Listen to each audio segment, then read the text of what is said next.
Hey everyone, welcome to A Little Bit of Woo Woo. I'm your host, Jill Thomas. Oh my God, I'm so fangirling today right now. You guys, I have Debbra Lupien. She's the voice of the Akashic Records. She's a best-selling author. She's amazing. You guys have already seen her on YouTube. She's got these wonderful Sundays with Metatron, which you're mostly just a voice, right? Because I hear your voice and I'm like, oh, she's got to be like the world's best hypnotherapist. Are you also a hypnotherapist? Because you'd be perfect at it if you ever decided to do that. Oh, no. So one thing you didn't do, right? Because I saw on your website, you got a lot of stuff going on. You're busy. Your Yeah, it's schedule is crazy, like, but it's what the angels ask, you know? They had me a while back give me this special assignment to do a love stream, 11 days, 11 different guests with a okay. channeled message every day, plus a surprise departed guest message every day, and then the guest of the day. So we had these 3-part things for 11 days. It was monstrous, but somehow they helped me get through it. Love it. That and a little bit of espresso, right? Which is Yeah. one of the greatest things on the planet. One of the things I love about you and your website when I look at your videos is that you channel a lot of people. Like some people who have been on the earth and some that are spirit level beings like Metatron. Can you talk about, because I see a lot of people who do channeling and I've never run across somebody who actually channeled someone I've met. I've met Dolores Cannon. So I was like, wow, Oh, that's so cool. She was like, I was at some meditation event and my aunt's good friend knew her. She's obviously not on the planet anymore, but and she's like, after the event, she's like, you know that Dolores Cannon's famous, right? Oh no, I didn't know that, but that's so cool. Yeah. So and then I see you channel her.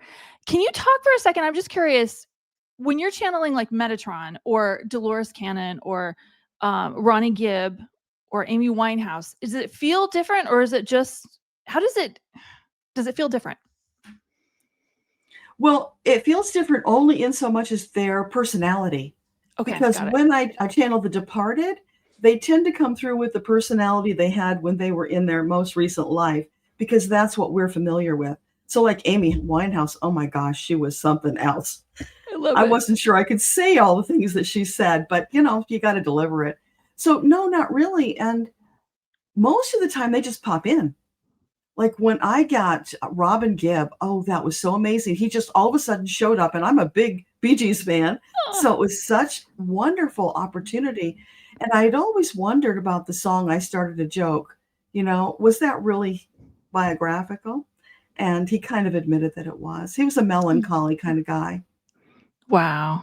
That what an honor though. I mean, how does it do you get a sense of like how do they pick, I mean, do they see your light? How do they pick to choose you? Like you know, they're I assume that they're around us a lot. Oh, no, you don't know. Okay. They're around us a lot. It's like, where's the brightest light? Who's got the door that's open the widest that I can pop in and just say hello? Do you think that's how it works or I don't know. No, I think it's a vibrational match. Oh, got it. Okay. That they Okay. just, let's see, I'm already in the middle of meditating. Maybe I've been talking to Metatron. We get wrapping up, and then all of a sudden, like Edgar Casey pops in. So it's opportunity because I'm already there connected, and maybe we're a match. Or maybe it's somebody that I'm interested in and they feel that. Probably I a love that. combination. Okay, that makes sense. That makes sense because I do get a lot of clients. A lot of people are going through awakenings right now, and they're seeing people in houses that don't have bodies anymore, and they're getting a little scared. And some people are you know, am I channeling or is it just my ego? Do you have any sense when you're channeling? Because I know when we first start channeling, because I channel too, but I'm a little too self conscious to do it with a camera running, like you are. When you first start, you're always asking the question like, "Am I making this up?" And then Oh, yeah. for me, it's like I'm not that creative. Like, how do you kind of compartmentalize that in your mind? Or what advice can you give to somebody who's feeling like they're channeling a higher level being? How can you tell if it's the higher level being or if it's your ego or can you tell? You can. It took me a long time to learn it. And one of the things they gave to me early on, which is in my first book, is this meditation that you do with your ego, higher self, and soul. You come together, and I saw it like we're in a powwow. We're sitting on the ground in this little triangle shape, and we had a conversation. Because, ego likes to hold us back and keep us safe, and Yep. soul's out there wanting to soar, especially now. And then higher self is just kind of this tug of war in the middle. So when we had the conversation and explained to ego that, hey, what we want to do is really fun and cool, and you'll probably like it. So she agreed to loosen up and not be so grumpy. She showed up wearing a trench coat with a hat and all buttoned down. It was really funny. Love it. And after that, she was easier. I mean, she still objects sometimes, but it put us together in this collaborative effort. And the whole point of the exercise is to come into oneness with yourself. So when you do that, then there's less interference from ego. Now, of course, if you're channeling, you're going to hear something and think that is so outrageous. I had to have made that up. But the thing is, were you thinking about that before? Or did that just come in out of nowhere? And if it did, then it's part of the message. So you go with it. If it's something that is shaming or holding you back or critiquing you, that's your ego. Yep. Your ego doesn't, your guides don't tell you you're fat, you guys. Right. It's all loving and uplifting, supportive. Absolutely. Yeah. And it doesn't criticize you, and it doesn't tell you you're off track, and it's not mad at you for, eating that candy bar when you said you weren't going to do that anymore. Right. Love that. On that note, though, let's talk about this a little bit here, because do you feel like your higher self right now we're living in a world of censorship. There's been more of that recently than there has been, or that we've seen, we should say, in the past. Those of us like you who've been on YouTube know that there's certain things that get us censored no matter that's been going on for a while, right? Do you feel like when you're channeling, your guides kind of have a sense of the words or the things that you can't say, or does it just kind of come out and you're like, well, let's just see if this is going to get shadow banned or not? They do a little bit, but not totally, and they do allow me to edit. Okay. So if something comes through and, I get to use my judgment about how I present it. Love it. So let's talk about the big picture right now. You're seeing, I'm sure I see a lot of your videos talking about the energy, which I think is very helpful. One of the things I love about your videos is that they're very practical. Like, this is what you do, right? And a lot of times we hear bad stuff. And yours is like, yeah, but how do we make the most of it? What can you talk about a little bit about what the energy is right now? We're recording this on September 25th at 9:30 Pacific. Can you get a sense of what it is like right now? Because it's been pretty chaotic, at least from my side. Yeah. Yeah, and all of September is going to be that way. It's just very intense, and it's also, we have the mitigating factors of the eclipse, the solar flares, and that AI Atlas thing that's out there, or 3-eye Atlas, I guess it is. Yeah, I just channeled that with my friend Helen, Irish Granny. We went in and talked to them, and it's aliens. What a surprise! It's not the Russians, it's aliens. Yeah, they're just watching because we're such a mess right now. So they're sitting there, keeping an eye on things, ready to step in if they need to. Love but it. they Wow. won't unless it's really drastic. So in case we do a pew pew with a bomb that has an N in front of it, yeah. Yeah. Love that. Okay, that's beautiful. Big picture though for October, do you have any sense of how, are things going to change? Is it just going to continue? Because we're here September 25th. We only got a couple of days left, shopping days left in September.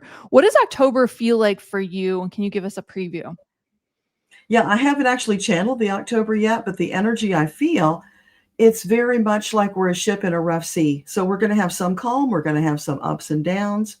And the important thing through all of that, no matter what it is to remember, just grab your angel's hands. They'll help you stay upright and help you to see the open door that will save you if you're in a dangerous situation.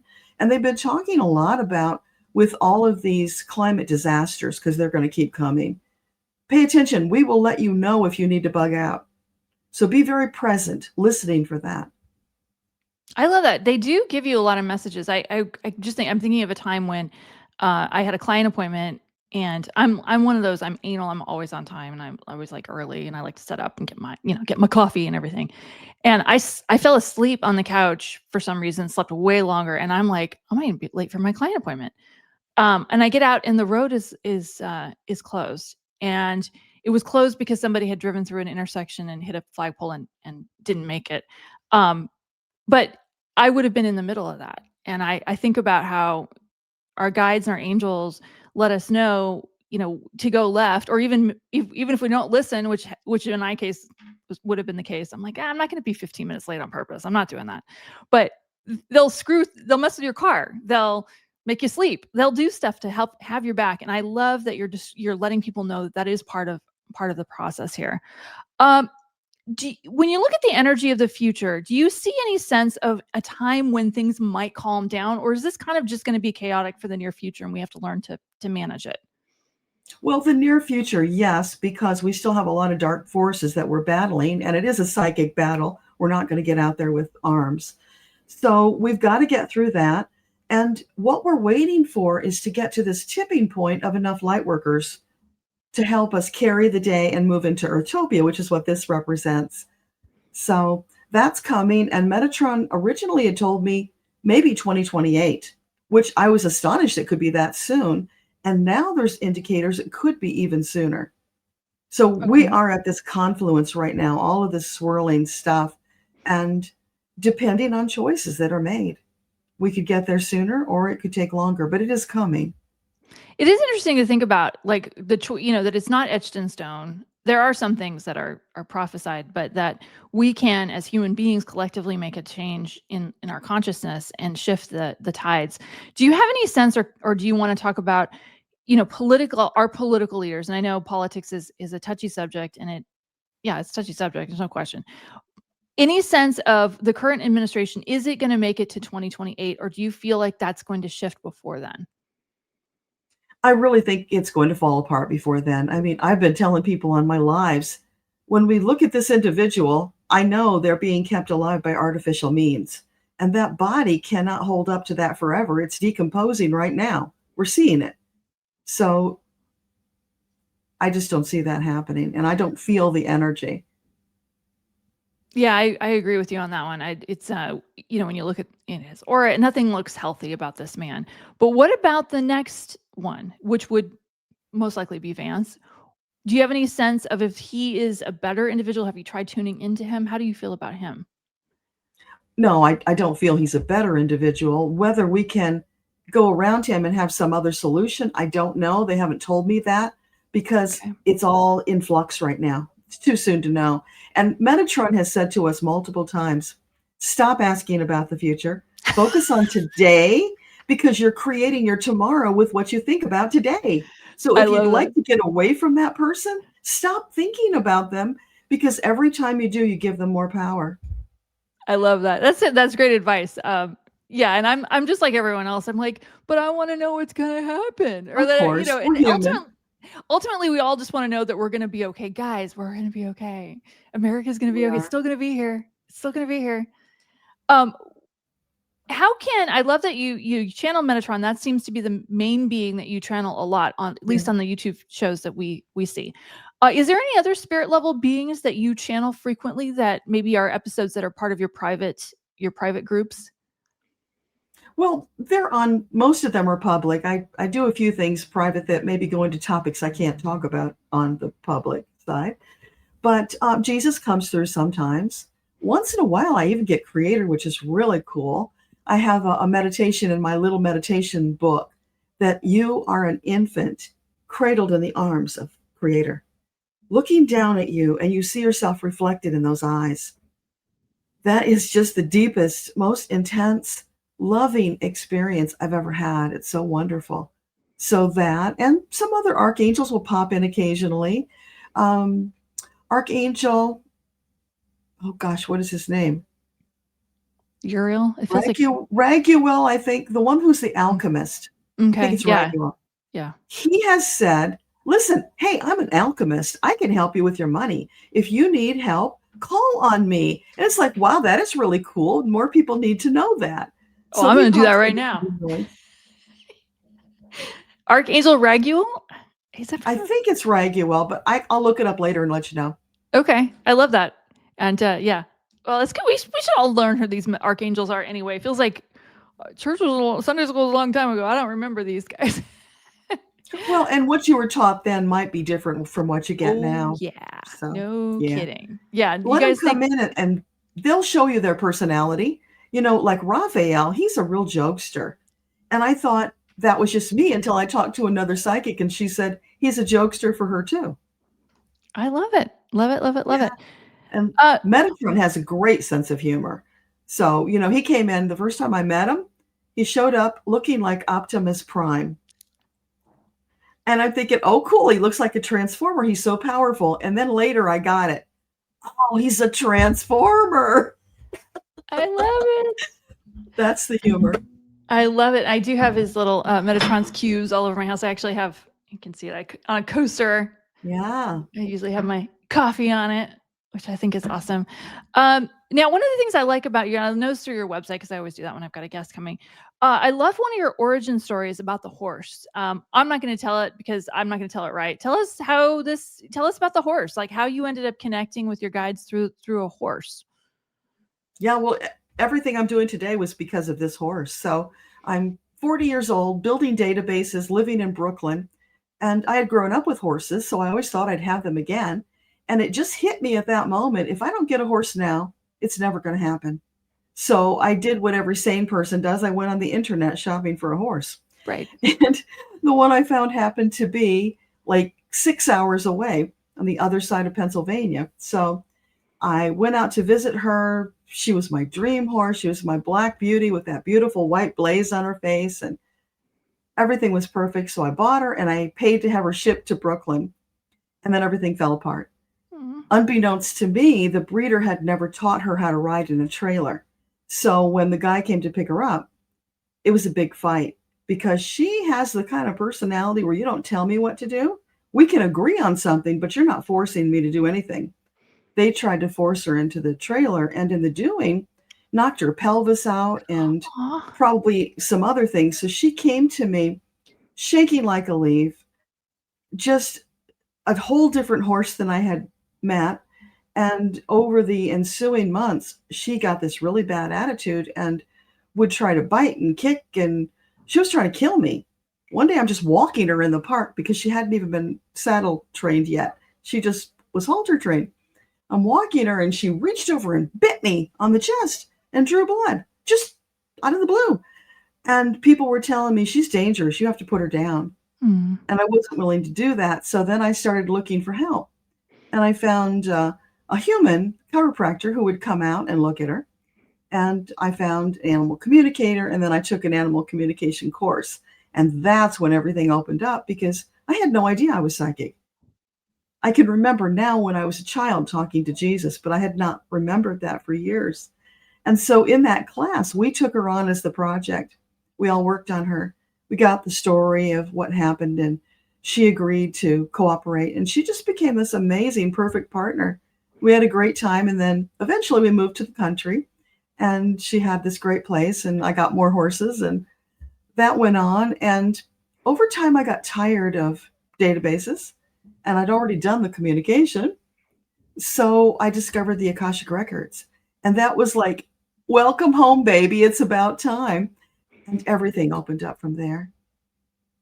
I love that story. And if you guys want to see this horse, you should go to her website. I'll put links in the description. But there's a beautiful picture of this animal, and the story is so beautiful. And let's talk about the Akashic records. So what, first of all, for the one person watching this who doesn't know what they are, tell us what they are. Well, because I'm a database person, I see them as this massive database that's somewhere out there in the ether. Some people think it's inside of you. I think it's kind of everywhere. But here's the really cool thing I learned. The internet was inspired by the Akashic records. Because think about this. Creator is the hub. The Akashic records, we all have our own archive. So we're the satellites around the hub, all connected through Creator, and the information's going both ways. So everything about you from every single lifetime or eternity is stored in your personal archive. And you have a team that they'd call a legion, which is somewhere around 20,000 for you alone, because that's how complicated we are to manage. So you've got this massive team. Some of them are, kind of far out. You're not going to personally interact with them necessarily, but then you have the inner team that you interact with, and you can go into your Akashic records and you can call forward departed loved ones or speak with archangels. So anytime I'm channeling, I'm in the records. And that way I know that whatever comes through is love and true. There's no darkness there. There's no lie there. So that's protection. So I teach people, do your opening prayer, go into the records, and then ask for whatever you want. I love that because I haven't told people this, but I did take some training on doing Akashic records, and one of the things I tell people who are going through this awakening is to learn how to do that, because first of all, it's not terribly hard, um, but it's when you're intuitive, you can get more information, I would say, than the average person can when they go in, because we kind of know what to look for, but it is one of those more beautiful things. I think it's available to everyone, and I know you wrote a book on the subject, and it does make it's little bite-sized pieces. You can go in and you kind of get into a trance state, a meditative state. I'm come from a hypnotherapy background, so for me, it's like a light state of hypnotic trance, and you go in and then you start, asking for things like it's almost like there's a librarian. Like, I want to know about this thing. What about that? What about this? And I love it. I love it more. So I got a question for you on the Akashic records. I Mhm. was thinking about this. Do houses have an Akashic record of their own? So if you're like, you got to buy a house, this is come up for me. Got to buy a house, or you got to rent a new house. Like, can you tune into the Akashic records of that house and say, hey, do you mind? I got a cat. What do you You think? can. Yeah. If it has an address, it's got an Akashic record. If a business, as soon as you are actually a business, you can look at the business Akashic records. So, yeah, pretty much everything has an Akashic record. It would be a different format, a different energy from what you would get for a human, but there's an archive. I love it. That's great. So is there anything in particular that you want people to know right now? Because we're going through a lot. A lot of people are going through a lot, and they're scared and they don't know what to do, and they just see the news telling us that it's all bad, which is not. It's not. Certainly, there is plenty of bad, but there's plenty of good too. What would you like people to know? What do you feel like people need to kind of get right now to get comfortable and calm? I think they need to know that they have either 5 or 6 angels who are standing within arm's length of them at all times. They've always got you. That's your inner team. So they're going to support you. They can't help unless you ask, although they can do some, outer things to help guide you, but they can't directly interfere. So you need to ask them for help and then watch for the signs, because what will happen in the beginning when you're learning to communicate, it will be very subtle things. Like, it could be the repeating numbers. It could be all of a sudden you start seeing an animal that you don't normally see, or maybe it's purple cars, just something that catches your attention that's different. And when you see it, go Google it and find out what the symbolism is. So if you're seeing purple Fords, go look up what is it about Ford? What is it about that particular car model and that color? Be a detective. That's how they will communicate with you. And they do that purposefully because they want you to do the work to get the connection. And then there will be things that are just very subtle, like maybe you're just scanning the horizon and for a split second you pause, barely noticeable. But when you're present in the moment, you notice it. Oh, that was something. What was that? And then again, research it. Ask them for more. At some point, you will start to be able to hear what they're telling you, not audibly, but Mhm. inside of you, or feel it, or just know it, because all the clairs come into play. Whatever's your strong one, that's where they will work.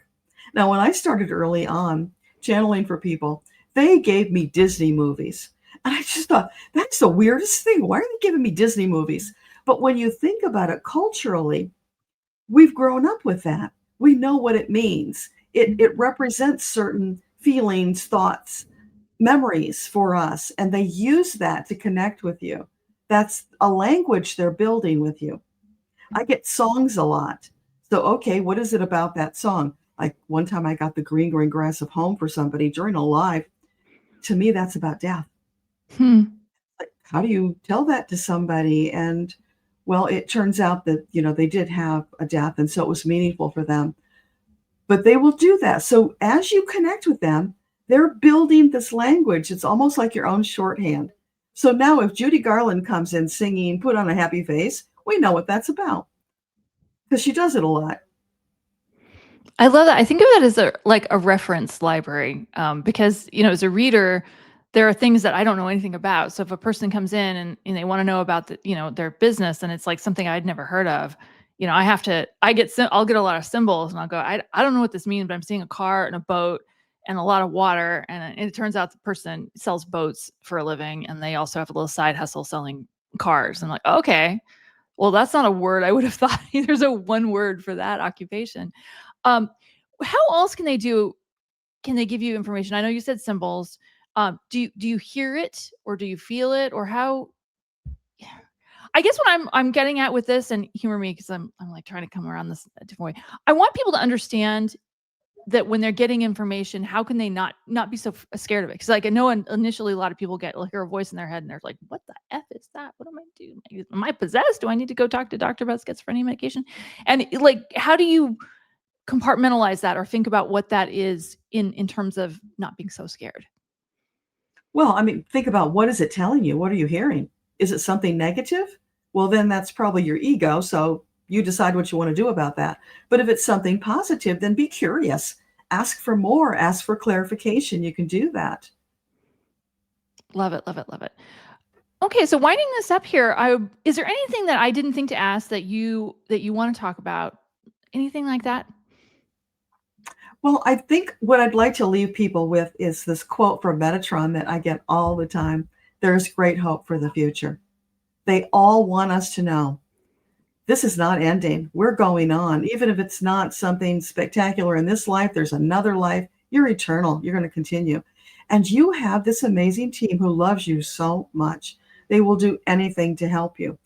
Here's an example. I like to use a pendulum. It's just a tool. I don't need it, but I like to use it. For whatever reason, they have decided they want to break me of that habit. I keep my pendulum on my desk. One morning I came out, it was gone. My husband didn't touch it. I didn't move it. I can't find it. And they're like, it's time. You need to focus. You don't need the pendulum. And so they'll do things like that. That's how they can kind of interfere, nudging us towards what's in our better interest. Like you, they caused you to oversleep so that you missed out on that accident. So they will intervene in ways like that, all out of love. They love you so much. If you could allow yourself to feel that love, and this is so important for people who don't have a good self-esteem.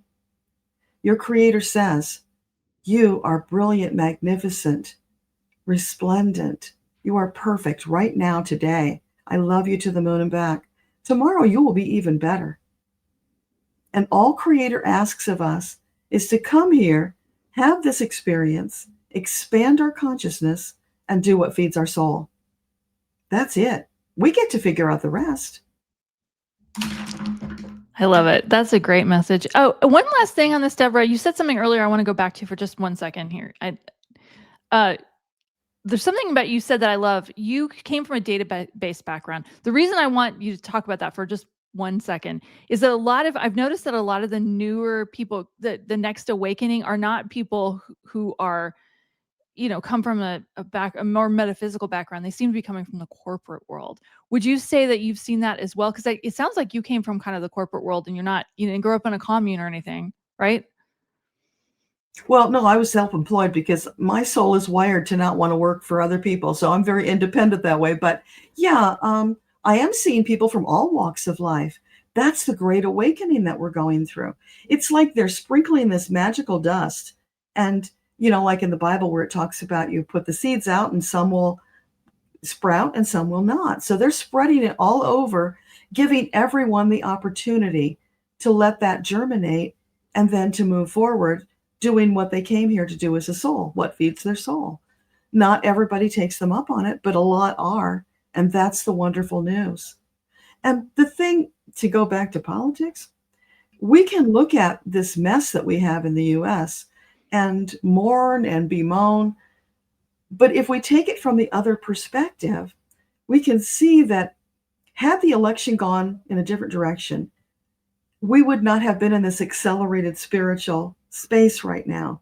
Because it went so bad so fast, more people had to awaken sooner. He is a catalyst. He came here to be a catalyst. And in his past life, he was Brutus. Putin was Caesar. So they have that thing going on. And they both came to this life with the intention of clearing that negative karma. Now, unfortunately, they both fell back into old repeating patterns. Doesn't mean he's still not a catalyst. He's just doing it in a dark way when he could have done it in a light way. Does that make sense? It does. And I appreciate that bigger perspective on this, because I've gotten similar message too. Like, I heard one of my guys, I was like a lot of you guys, I was mourning the election, because when I was doing predictions, I got it wrong, you guys. You guys know that. You guys saw me. I got it wrong. Me and a lot of other people. But I could hear the guide saying, not all the people, the characters in the story that you think are bad. Not all the good characters are good. There's a bigger picture here, and I love that you're reminding us of that. There is a bigger message, and that we could choose the easy way or the hard way. We chose the hard way. Yeah. Well, so many people were unwilling. The bigotry and the hatred. It's so vast that it's going to take something massive. So that's what he represents. He is so bad that people eventually have to see that. More will awaken. But I want to tell you, you didn't get it wrong. That was the energy. That's the way it was going. But other forces came in and changed the path. It's like they rerouted the river. And it's just like when you douse, because we douse for this stuff. Yeah. So if I were doused to say who's going to win the election, well, what if that person I got right, that you got right, won the election, but did not get inaugurated? So it's being very precise in the way we ask things. So now I ask, okay, who's going to get seated in that office? Interesting. Well, that's very helpful. That's a good way of putting it, Deborah. And that makes me feel a little bit better. Thank you so much. Okay, so how can people find you? Because I know you have, there's the part you put on YouTube, which is free, and thank you guys, and thank you very much for that. And then there's another part, like if you want some additional, actually I'm not describing it the way you would describe it, but some additional support, and you want to be part of a bigger tribe and do the work. It sounds like, it looks on your channel that it's a little more work. Tell us how they can join your bigger picture and describe it in a better way than I did. Well, they can go to the website, and it's pretty much all spelled out there. If they would like to sign up for my mailing list, then I write them every Sunday, and I share things with them that I don't share with other people, things that maybe are not safe or that maybe are more personal. Mm-hmm. So I'm developing a relationship with my community that way. There's also the YouTube channel, and there is a membership on the YouTube channel. So that's a way to get a little more. And we talk about things there that you definitely can't talk about on the public airwaves. So those are just a few things they can do. Also, you got a bunch of books. Tell us about how many books. I saw at least 3. Is there more? Well, I have 4 that are solo books, okay. And then I have a couple that were collaborative. Beautiful. And they're on the Akashic records, and you've got some interesting topics. And one of them was a group of meditations, which I love that idea. Did you channel that whole book? You probably did. I did over time, because they periodically give me these meditations, and Metatron oversaw that whole project. He wanted 18 meditations. He picked them. He told me what order to put them in. I mean, it was like a Metatron production. So yeah, and there are also meditations on the YouTube channel that are not in the book because they came after.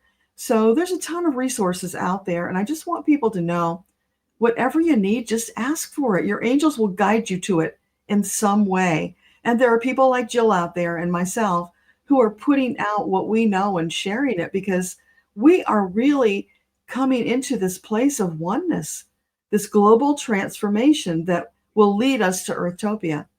And that's what we want to work on. So the more light workers who step up and say, me, I'm willing to help, send that love, that divine love light out, be a part of it, and we will get to Earthtopia faster.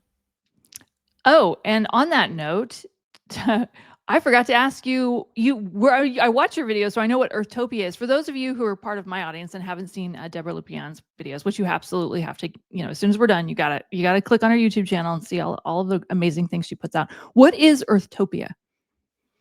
Well, it's probably what you guess it is. It's utopia on Earth, but it's a time when all of humanity will join in oneness. We're getting rid of hatred and bigotry and all that stuff. There will be equality. And the funny thing is, before they started calling it Earthtopia, Divine Feminine came in and gave me this message, and it was kind of militant. And it's like, we're going to take names and change things. All the children are going to be educated. Everybody's going to have their needs met, a roof over their heads. And then it was sometime after that Metatron started referencing Earthtopia. And it's been woven in ever since. I love it. And you said you think it's coming up sooner than we thought. So not 2028, but possibly even sooner, depending on Possibly. the shift in consciousness that we have in our own mind. I love that. So on that note, Deborah, any final messages before we call it? Just sending lots of love and light to everybody. Remember that no matter how bad things seem, always reach for what you can do rather than what you can't do, and that will change your life. And hold on to your angels. I love that. Thank you so much, Deborah. So with that, we're going to call it. Thank you guys so much for liking and subscribing. Oh my God, did you just like it? Thank you so much. You're so sweet. I appreciate it. Appreciate the support. Appreciate the kindness. I love you guys. Go to Deborah's website. All of her links will be in the description. She's amazing. She's amazing. You guys know because you just watched her. Awesome. And I'll see you guys again next time. Bye-bye. Bye-bye, everyone. Bye.